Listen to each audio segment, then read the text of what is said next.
Baik, sambil nunggu teman-teman yang lain join, saya mulai dulu. Bismillahirrahmanirrahim. Assalamualaikum warahmatullahi wabarakatuh. Selamat pagi, salam sejahtera untuk kita semua.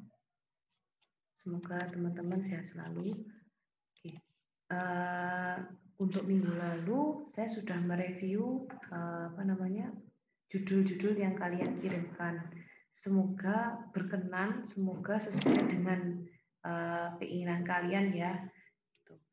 Jadi intinya saya mau memperbaiki, mau membenarkan kalau misalkan kalian sudah memunculkan variabel yang memang kalian inginkan. Jadi nanti kata-katanya gitu tinggal saya perbaiki. Tapi kalau kalian mengirimkan judul yang ambigu menurut saya, jadi saya kembalikan lagi.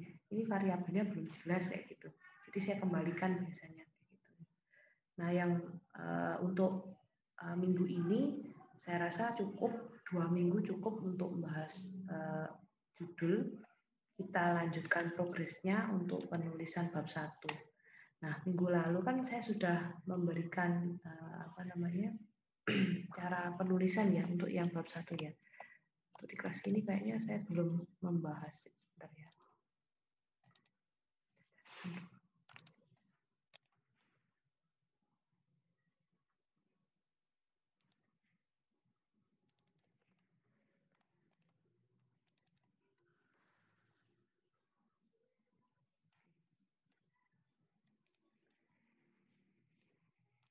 Untuk yang merancang pendahuluan sudah saya upload di Classroom ya. Cuma belum saya jelaskan ya. Oke. Jadi ini materi minggu lalu yang saya unggah di Classroom. Semoga teman-teman sudah membaca. Nah, ini pendahuluan ini merupakan bagian awal nantinya kita nyusun bab 1.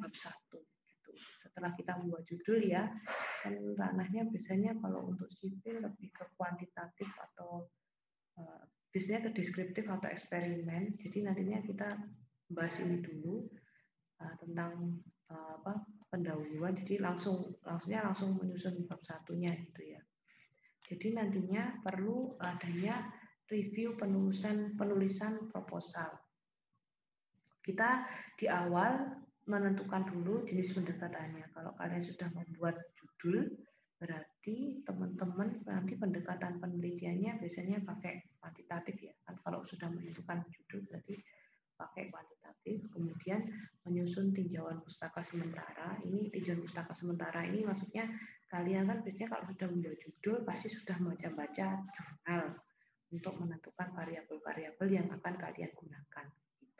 Itu tinjauan pustaka sementara, dan juga kajian empiriknya berupa nantinya kalian akan menentukan penelitianmu di mana.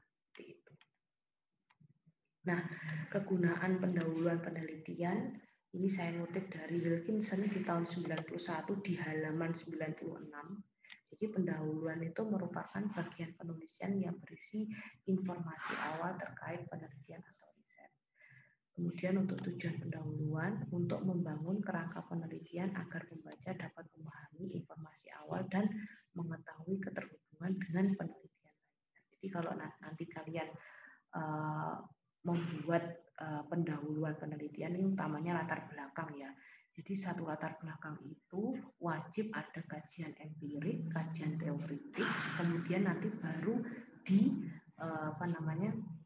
dikerucutkan di pembaca, dikirim ke judulnya itu kayak jadi diawali dari kajian empiriknya, disesuaikan dengan kondisinya, menceritakan kondisi real di lapangan seperti ini, kemudian kalian kuatkan dengan kajian teorinya. Kalau menurut teori harusnya seperti ini. Nah, nanti yang paling akhir kemudian kalian mendorong si pembaca itu misalkan berdasarkan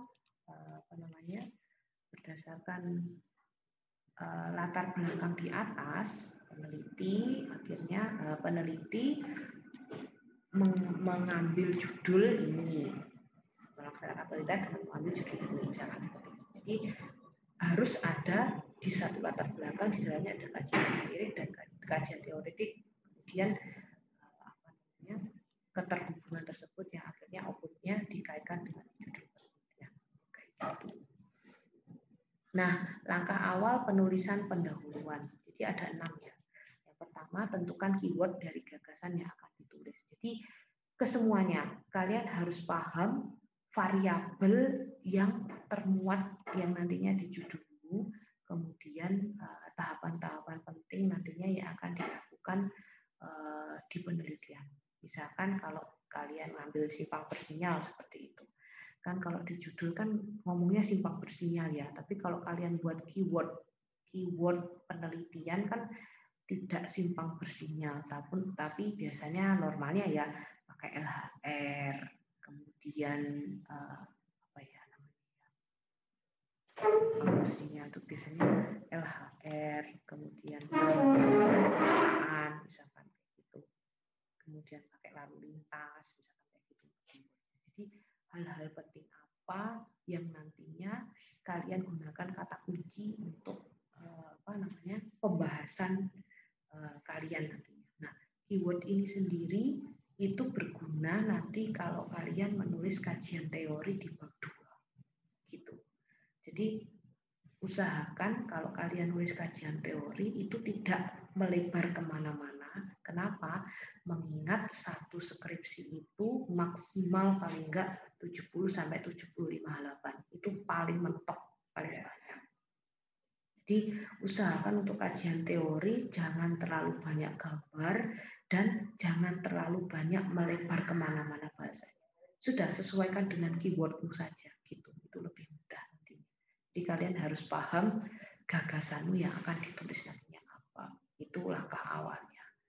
Kemudian menjelaskan masalah yang dapat menuntun pada peneliti sesuai yang sudah saya berikan dari tadi di latar belakang, bahwasanya suatu latar belakang wajib diawali kajian empiriknya, diperkuat teoritik, kemudian baru dikaitkan dengan judul yang akan kita angkat.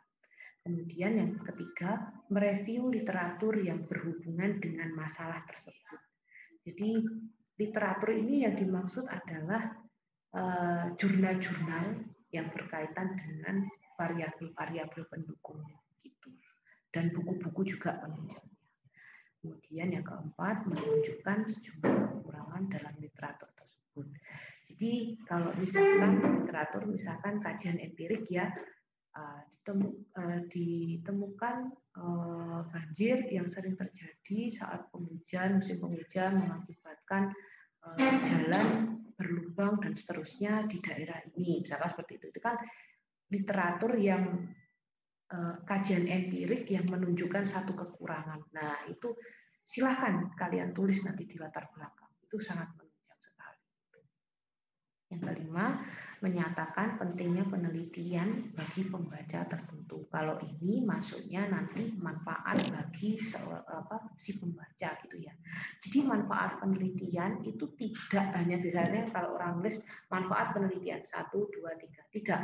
Usahakan fokus ke orangnya, personnya, siapa yang akan dituju. Itu. Normalnya satu manfaat penelitian itu ada 3. Manfaat untuk universitas sendiri, manfaat untuk masyarakat atau tempat penelitian, dan juga manfaat untuk peneliti selanjutnya. Biasanya normalnya seperti itu. Nah, identifikasi tujuan penelitian. Kalau tujuan penelitian ini biasanya kita ngambilnya dari rumusan masalah ya. Jadi kalau kita sudah merumuskan masalah, tujuan sementaranya akan kelihatan. Karena prinsipnya rumusan masalah sesuai yang sudah saya berikan sebelumnya.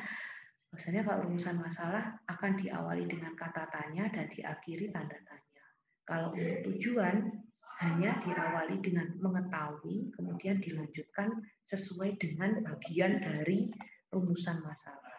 Nanti kalau untuk contohnya saya berikan.